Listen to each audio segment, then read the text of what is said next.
And, it's hard to imagine the scenario where Joe Biden is actually running for president at this point in his life, given all the gaffes that he's making.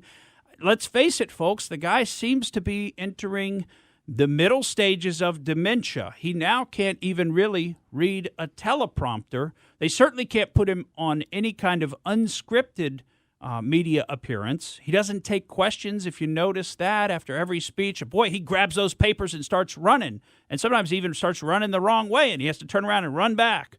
But, I'm just amazed if you saw what happened this weekend, and we've got a clip that I want to play because, there's a couple of things you could have seen recently. That was when he appeared in Tampa last week to a very small group and talked about how if you were a quartermaster, you could run a women's clothing department on the second floor, and everybody's kind of scratching their heads going, what the heck is he talking about? Most people are saying, what is a quartermaster? Okay, now some of us knew what he's talking about. He's saying if you were a military person who is quartermaster's in charge of, material and stuff, depending on what their specific role is, they're in charge of the movement of goods and things in the military.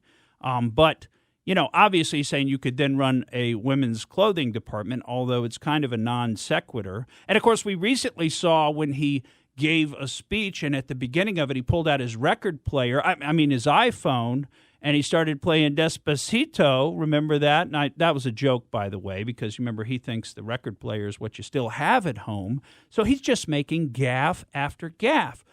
Well, here's another gaffe that he made recently where he talks about the number of people who have died from COVID. And let's just face it, he's obviously not reading his teleprompter correctly. He's adding 3 more zeros to his number. And perhaps, most cruelly of all, if Donald Trump has his way, the complications from COVID-19, which are well beyond what they should be. It's estimated that 200 million people have died, probably by the time I finish this talk. So it's basically wiped out 2/3 of our country, right? Doesn't that, you don't think it even hits him as he's saying it. That's how not there Joe Biden is when he's giving a speech. Thursday night. Well, we'll see. He knows it's a big number, so he just went with a big number. He just saw the 2 and a bunch of zeros, and he's like, 200 million, as opposed to 200,000, had to be what was on his teleprompter. But the point is, he's sitting there talking, and it doesn't even occur to him. He doesn't think, well, wait a minute, what I just said doesn't make any sense. 200 million people, there's only about 330 million people in the entire country. Has it killed 2/3 of our country? No. Maybe I need to stop there and say, I'm sorry, I misspoke, 200,000. But it doesn't even occur to Joe Biden. And this is what we're seeing with him over and over again. He's just reading from the teleprompter. Now, another funny story kind of related to Joe Biden recently. It's not that funny because it just goes to show you how much censorship there is of conservatives on social media, or it's not even necessarily conservatives. It's anybody who criticizes Joe Biden or criticizes the liberal policies that they want to put in place. And one of these people is a TV host named Steve Maltzberg.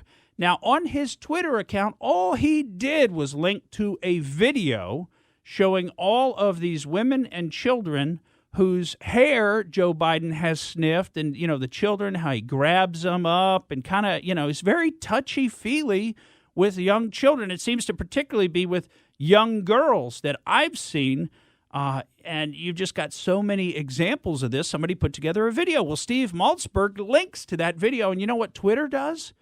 They suspend his account for violation of child sexual exploitation policy. So wait a minute. Let's think about this. Are you saying that video of Joe Biden grabbing on all the children, smelling their hair, pulling them in close to him, that is child sexual exploitation? That seems to be the implications of the ban, doesn't it? Now, I'm sure they would say something else, but the point is they don't want to let any of the bad information about Joe Biden get out there, and people know about this. Smart people and folks at home and at work, you see this, right? You see the way that social media is only banning conservatives, only banning criticism of Biden. You've got other criticism of Trump, people doing all kinds of things, talking about all kinds of things they shouldn't be talking about, like maybe killing him and other things like that, trying to fan the flames. You've got some of these representatives talking about fighting, unrest in the streets. You've got ISIS and Antifa accounts. All these are allowed to persist on Facebook, Twitter, and other social media. Meanwhile, they're taking down any kind of criticism of Joe Biden as the media attempts to shield him and totally cover things up. And we just saw that this weekend. Saturday morning, the day after the passing of Ruth Bader Ginsburg, and remember, they had to wake him up from his nap Friday evening to come out and give a prepared speech, which if you watch that speech, he could barely get through the speech. The guy can barely speak anymore. His voice has become so soft, and his word pronunciation has become so, non-specific, that it's hard to even understand what he's saying. But he had to do that Friday evening because of the passing of Ruth Bader Ginsburg. They get up Saturday morning and they do what's called a lid. That means they announce 8:35 in the morning on Saturday, there will be no press appearances today, no interviews, no campaign stops, no nothing. Joe Biden will be doing nothing on Saturday, 6 weeks before the presidential election. Does the guy want to be president? Does he? What was President Trump doing? Flying all over the country, holding rallies. The guy's up all day, gets up early in the morning, stays up late at night. He's in several states a day as he's moving around the country, holding campaign events, holding rallies, speaking to the press, off the cuff, walking out to the chopper. He's holding little mini pressers. They can ask him any questions they want. These town halls where they're ambushing him, ask him any questions they want. And he's taking all comers. He's right there. He's willing to take it. He's off the cuff, and he'll say what he thinks and say what he means. And they don't dare let Joe Biden do that because they know what's going to happen. This whole farce is going to be exposed if they allow that to happen. But you just need to think about that. Is this the kind of guy you want for president? What happens if we have a crisis in this country? What happens if we had a major terrorist attack? Is Joe Biden going to be sleeping for the weekend and he'll just get to it next week when he can? Is that what we're going to be dealing with? Is that the kind of person you want? Having their finger on the nuclear button? Somebody who's not all there and who really can't muster the energy to get up and do something?